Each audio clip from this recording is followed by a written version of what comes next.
পাহাড় এবং সমতলের কি অবস্থা, রায়গঞ্জ এবং শিলিগুড়িতে ভোটের কি অবস্থা, কেমন চলছে ভোট গ্রহণ প্রক্রিয়া? সরাসরি যাব বিক্রমাদিত্য এবং অংশুমানের কাছে। প্রথমে বিক্রমাদিত্য, তোমায় প্রশ্ন করি, রায়গঞ্জে কি অবস্থা? রায়গঞ্জের একাধিক জায়গা থেকে বিক্ষিপ্ত ঘটনার অভিযোগ উঠছে, কোথাও কংগ্রেস কর্মীকে মারধরের অভিযোগ উঠছে, তো কোথাও বুথ জ্যামের অভিযোগ উঠছে, সব ঠিকঠাক?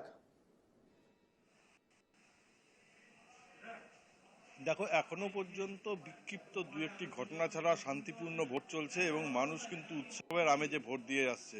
প্রত্যেকটা বুথে সকাল থেকে কিন্তু প্রচুর মানুষ ভিড় করেছেন, কারণ দিন বাড়ার সাথে সাথে রোদের পরিমাণ বাড়ছে এবং গরমের পরিমাণ বাড়ছে। থেকে রক্ষা পাওয়ার জন্য সকালবেলা যদি ভোটটা দিয়ে দেয় তাহলে সারাদিন শান্তিতে থাকতে পারবে, সেই হিসাবেই কিন্তু তারা ভোট দিচ্ছে।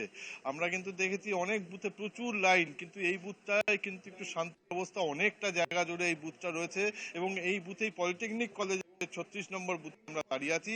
এখানেই ডিসিআরসি সেন্টার হয়েছিল, যার ফলে এখানে কিন্তু টোটালটাই প্যান্ডেল করা এবং ছায়ার অবস্থা। সেখানে মানুষ কিন্তু বিক্ষিপ্ত জায়গায় বিভিন্ন জায়গায় ছায়াতে অবস্থান করছে এবং আমার সাথে যারা দাঁড়িয়ে আছে এই মুহূর্তে তারা কিন্তু ভোট দিয়ে। তার মধ্যে একজন নতুন ভোটারকে আমরা পেয়েছি। ভাই, তোমার নামটা কি? বিশ্বরূপ বসাক। এবার যে প্রথম ভোট দিলে কেমন লাগছে? ভালোই লাগছে, প্রথম অভিজ্ঞতা হলো। কিভাবে জানলে, কিভাবে ভোট দিচ্ছ, কি ব্যাপার যদি বলো। মানে বাড়িতে বলছে বাবা মা, তারপরে মোবাইলে একটু দেখেছি কিভাবে কি করতে লাগে, ওটা থেকে। বাবা মা যেরকম ভাবে ভোট দিচ্ছেন, বাবা যেরকম বলেছেন, মা যেরকম বলেছেন, সেরকম ভোট দিলে না নিজের মত হিসেবে আরেকজন কোনো প্রার্থীকে বা নিজের পছন্দের প্রার্থীকে ভোট দিলে? বাবা মার কথা শুনবে, নিজের পছন্দের প্রার্থীকে। দেখো, এখানে যে ছেলেটির সাথে কথা বললাম, সে কিন্তু জীবনের প্রথম ভোট দিল এবং সে কিন্তু নিজের পছন্দের প্রার্থীকে ভোট দিয়েছে এবং বাবা মাকে শিখিয়ে দিয়েছে। মোবাইল এখন নতুন জিনিস, এই মোবাইলে তারা দেখে নিয়েছে কিভাবে ভোট দিতে হয়। এবং ইমরান, তুমি দেখতে পাচ্ছি যে মানুষ কিন্তু খুব মজায় ভোট দিচ্ছে। রায়গঞ্জ শহরে কিন্তু খুব সুন্দর ভোট হয়।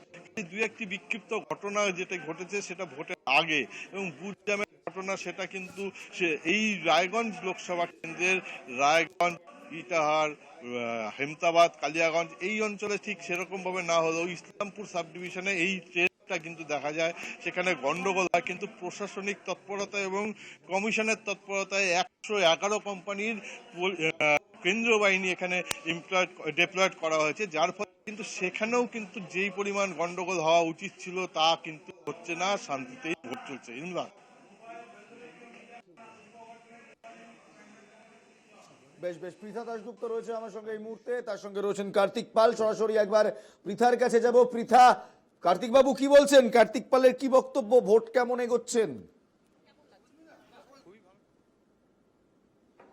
রাষ্ট্রহিতের সাথে, দেশের সাথে এটা ভোট এবং উন্নততর দেশ গড়ার লক্ষ্যে আমি ভোট দিলাম।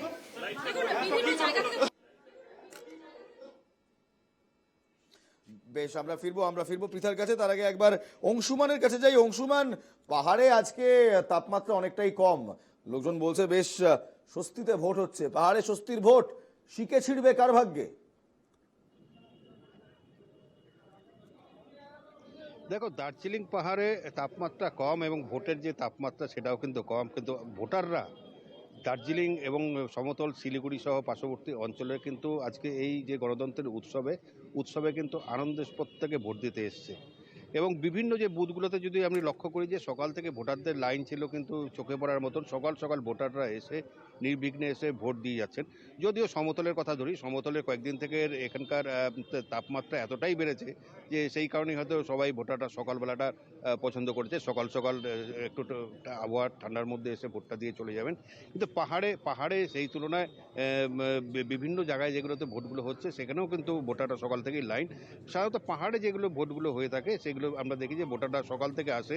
শুধু দার্জিলিং, কার্শিয়াং, কালিম্পং, মিরিক বা এরকম যে পাহাড় যে আমি ফিরবো পাহাড়ের পরিস্থিতি নিয়ে তোমার কাছে ফিরবো। একবার পৃথা দাশগুপ্তর কাছে যাব, তার সঙ্গে বিজেপি প্রার্থী কার্তিক পাল তিনি রয়েছেন। কার্তিক বাবুর কি বক্তব্য শুনবো?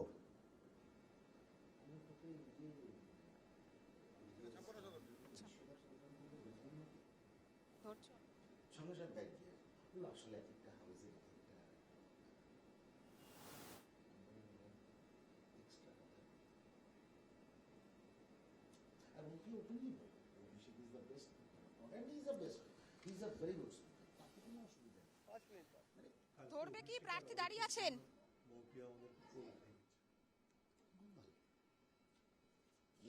প্রচারে যাচ্ছে